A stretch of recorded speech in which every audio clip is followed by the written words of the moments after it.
డబ్బు, అనారోగ్యం, ఉద్యోగం, వ్యాపారం, అప్పులతో బాధపడుతున్నారా? మీకోసమే launch your future program. Hello నమస్తే, వెల్కమ్ టు సుమన్ టీవీ. ప్రస్తుతం మనతో పాటు మోటివేషనల్ స్పీకర్ రామ్ మెట్టు గారు ఉన్నారు. వీరితో కొన్ని విషయాల గురించి ఈరోజు మనం చర్చిద్దాం. హలో అండి రామ్ గారు, నమస్తే. నమస్తే అండి.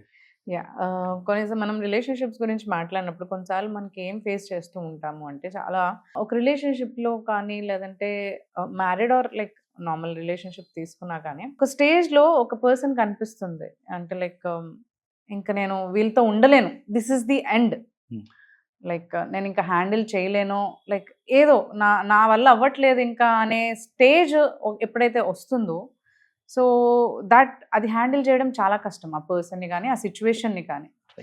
ఆ మెంటల్ కండిషన్ అనేది అంటే ఆ స్టేజ్ అనేది ఒక పర్సన్కి ఎందుకు వస్తుంది అంటారు, and how he can handle it and how to come out of it? చాలా మంది they come through this phase of breakup అండి. సో అది బ్రేకప్ అని అంటే అది ఇద్దరు లవర్స్ మధ్యలోనే కాదు, it can be with friends అవ్వచ్చు, ఆర్ సర్టన్ టైమ్స్ మనం ఏంటంటే ఫ్యామిలీస్ లో కూడా మ్యారేజ్ రిలేషన్షిప్ లో విత్ ఇన్ ది ఫ్యామిలీ కూడా చూస్తూ ఉంటాం మనం, రైట్? సో బేసిక్గా ఆ పాయింట్ ఎప్పుడు రీచ్ అవుతారు అంటే ఇంకా చాలు ఈ పర్సన్తో నేను ఉండలేను అనే పాయింట్ ఎప్పుడు రీచ్ అవుతారు అని అంటే దీనికి కపుల్ ఆఫ్ ఇండికేటర్స్ ఉంటాయండి ఈ పాయింట్కి. సో ఫస్ట్ ఇండికేటర్ ఏంటిది అని అంటే ఎఫర్ట్ అనేది వన్ సైడెడ్ అయిపోతుంది.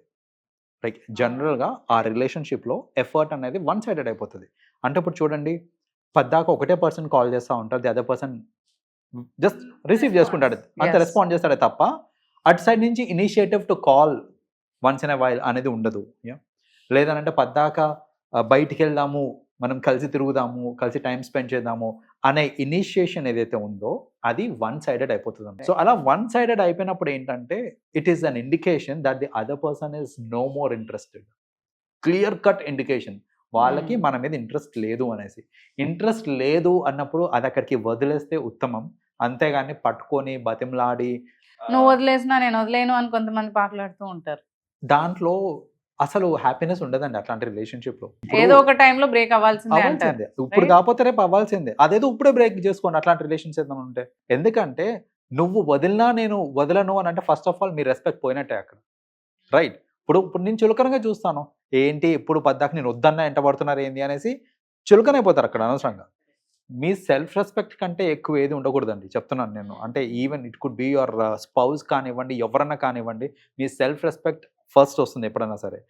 అది దెబ్బతీసేలా అవతల బిహేవ్ చేస్తున్నారు అని అంటే కనుక you better change your spouse are leave him the other person. So బేసిక్గా ఏంటంటే ఇలా చాలామంది ఏంటంటే ఈ వన్ సైడెడ్ ఎఫర్ట్ వచ్చేస్తుంటుంది, తెలుస్తూ ఉంటుంది మనకి, ఆటోమేటిక్గా తెలిసిపోతుంది అవతల అసలు ఎఫర్టే పెట్టట్లేదు అనేసి. దట్ ఈస్ వన్ ఇండికేటర్ అండి. సెకండ్ ఇండికేటర్ ఏంటిది అని అంటే ఒక ఇద్దరు రిలేషన్లో ఉన్నప్పుడు ఎవరి ఇష్టాలు ఏంటిది, ఎవరికి ఏమి ఇష్టమో అనేది తెలుస్తూ ఉంటుంది జనరల్గా. ఆ ఇష్టాలకి తగ్గట్టు మన బిహేవియర్ని మార్చుకోవడం కానివ్వండి, ఇలాంటివి రెగ్యులర్గా చేస్తూ ఉంటాం. ఫర్ ఎగ్జాంపుల్ ఇప్పుడు నేను మందు తాగడం నా స్పౌస్కి ఇష్టం లేదు, లేకపోతే నా గర్ల్ ఫ్రెండ్కి ఇష్టం లేదు అనుకోండి, నేను మ్యాక్సిమం మందు తాగడం తగ్గిస్తాను. పోనీ మొత్తానికి మానకపోయినా ఎంతో కొంత నేను ఎఫర్ట్ పెడుతున్నాను ఇక్కడ తగ్గియడము. సో అలా ఏదో చేశాను అనుకోండి నేను. So at least that shows that నాకు మన రిలేషన్షిప్ ఇంపార్టెంట్, దానికి తగ్గట్టు నేను ఏదో ఒక యాక్ట్ చేస్తున్నాను అనేసి, దానికి సంబంధించిన నేను కొన్ని స్టెప్స్ తీసుకుంటున్నాను అనేసి. నాకు తెలుసు అవతల వాళ్ళకి ఏమి ఇష్టమో, కానీ ఆ ఇష్టాలకి తగ్గట్టు నన్ను నేనేం మార్చుకోవట్లేదని అనుకోండి, దట్ ఈజ్ అనదర్ ఇండికేటర్ అనమాట. ఏంటంటే రిలక్టెన్స్ టు చేంజ్ అంటారు దాన్ని. Like they don't change at all, నేను ఇలాగే ఉంటాను, నీకు నచ్చితే ఉండు లేదంటే లేదు అనే మోడ్లో ఉంటారనమాట వాళ్ళు. సో అలా మీ స్పౌస్ బిహేవ్ చేస్తున్నారు లేకపోతే మీ పార్ట్నర్ బిహేవ్ చేస్తున్నారు అని అంటే కనుక it is another indication that they lost interest in you. That's a point where maybe it is high time to separate అనేసి. So that is the second indicator అండి. Third indicator ఏంటంటే చిన్న చిన్న surprises ఇవ్వటము, ఈ చిన్న చిన్న హ్యాపీనెస్ పొందేవి ఏవైతే ఉంటాయో, అది గిఫ్టింగ్ అవ్వచ్చు, ఎఫర్ట్ కూడా లేకపోవడం, ఆ ఎఫర్ట్ కూడా ఉండదు. జనరల్గా ఏంటంటే నేను రిలేషన్షిప్ నాకు అవతల పర్సన్ ఇష్టము అని అన్నప్పుడు న్యాచురల్గా మనకు వచ్చే ఒక థాట్ ఏముంటుంది అని అంటే ఆ అవతల పర్సన్ని నేను హ్యాపీ చేయడానికి ఏదో ఒకటి చేయాలి అనేసి. ఈ చిన్న థింగ్ ఇస్తే వాళ్ళు హ్యాపీ ఫీల్ అవుతారు కదా, దట్ మేబీ యూ కాంట్, అంటే ఏదో పెద్ద పెద్ద కాస్ట్లీ గిఫ్ట్స్ కాకపోయినా ఒక ఫ్రూట్ ఇష్టం లేకపోతే చాక్లెట్ ఇష్టం, వెళ్తూ వెళ్తూ అదొకటి తీసుకెళ్తే హ్యాపీ ఫీల్ అవుతారు అనే ఫీలింగ్ Right. రావాలి అంటారు. రైట్, ఆ ఫీలింగ్ న్యాచురలీ వస్తుంది. వస్తది. అవతల వాళ్ళకి మనకి మన ఇష్టం ఉన్నప్పుడు ఏంటంటే న్యాచురల్ ఆ ఫీలింగ్ వస్తుంది. కరెక్ట్. ఇప్పుడు మనకి కావాల్సిన ఏమీ వాళ్ళు కొనివ్వట్లేదు, ఆర్ అట్లా సర్ప్రైజెస్ లేవు, గిఫ్ట్స్ లేవు, అలాంటి ఏం లేవు అని అనుకోండి, that is another clear indication అనమాట. ఏంటంటే సరే వాళ్ళకి ఇంకా మన మీద ఇంట్రెస్ట్ లేదు అనేసి. So this is another thing that happens. And one more thing ఏంటంటే, సి ఇద్దరు కలిసి ఉంటున్నారు అని అంటే ఒక రిలేషన్షిప్లో గొడవలు కామన్, ఖచ్చితంగా గొడవలు అనేది వస్తూ ఉంటాయి. గొడవలు వచ్చిన ప్రతిసారి నేను పాస్ని డిగ్ చేసి, నువ్వు అప్పుడు అట్లా చేసావు, ఇప్పుడు ఇట్లా చేసావు, నిన్న అలా చేసావు అంటే అంటే when you dig the past, ప్రతిసారి ఆ పాస్ట్ని డిగ్ చేస్తూ ఉన్నారు అని అంటే విచ్ మీన్స్ మనసులో వాళ్ళు ఎన్ని పెట్టుకొని వస్తే తప్పులు అందరూ చేస్తారండి, తప్పులు ప్రతి మనిషి చేస్తారు.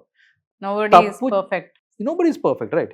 సో తప్పు అయినప్పుడు దాని గురించి డిస్కషన్ అయిపోయి ఇంకా దాన్ని సాల్వ్ చేసుకున్న తర్వాత దాన్ని మళ్ళీ తీయకుండా ఉండడం అనేది it is very important in a relationship. So ఇప్పుడు నువ్వు 10 years బ్యాక్ నువ్వు ఆ అమ్మాయితో ఇట్లా చేసినావు, నేనేమన్నా అన్నానా అనేసి అలా వచ్చింది అనుకోండి, లేకపోతే నువ్వు నువ్వు ఆల్రెడీ నాతో పెళ్లి కాకముందు నువ్వు ఆల్రెడీ రిలేషన్లో ఉండే కదా, సో నువ్వు ఏమేం చేసావు అప్పుడు, నేను ఆయన ఆయన పెళ్లి చేసుకున్నా కదా, ఇలాంటి అన్ని వచ్చినాయి అనుకోండి thoughts. So which means they think they are defending themselves అనుకుంటారు కానీ it's so that's wrong, absolutely wrong. అవి హర్ట్ చేస్తాయి. యూనో సి తెలుసో తెలియకో, and it is common that you know పెళ్లికి ముందు రిలేషన్షిప్స్, లేకపోతే ఇవన్నీ ఒక రిలేషన్షిప్కి ముందు ఇంకో రిలేషన్షిప్ ఉండడం, ఇవన్నీ కామన్. సో ఒక సిన్సియర్ రిలేషన్షిప్ నడుస్తున్నప్పుడు పాస్ట్ని డిగ్ చేసి అడాలసెంట్ ఏజ్లో ఉన్నప్పుడు నువ్వు అట్లా చేసావు, లేకపోతే నువ్వు కాలేజ్లో ఉన్నప్పుడు ఇట్లా చేసావు, ఇవన్నీ తెలిసి కూడా నేను పెళ్లి చేసుకున్నా అంటే నేను ఎంత గొప్ప, ఇలాంటివన్నీ మాట్లాడుతున్నావు అంటే నువ్వు యువర్ గొప్ప కాదు, అది ఇట్స్ ఫూలిష్, అబ్సల్యూట్ ఫూలిష్నెస్ అది, రైట్? సో అందుకనే ఇలాంటివి ఏమైనా చేస్తూ ఉన్నారు అనుకోండి, ఒక్కసారి 2 సార్లు అంటే పొరపాటునే చేశారు, గొడవ పడ్డ ప్రతిసారి నేను పాస్ని డిగ్ చేస్తూ నేను మాట్లాడుతూ ఉన్నానంటే that person is not the right person అండి. So maybe high time we have to come out of that kind of relationship. So ఇవన్నీ ఏంటంటే మనకి ఇండికేటర్స్ దట్ రిలేషన్షిప్ హెల్దీగా లేదు, or maybe it is leading to a toxic relationship అనేసి. So అందు నుంచి బయటికి రావడానికి దీస్ ఆర్ ది పాయింటర్స్ అండి. థ్యాంక్ యూ అండి, thanks for sharing the information. Welcome.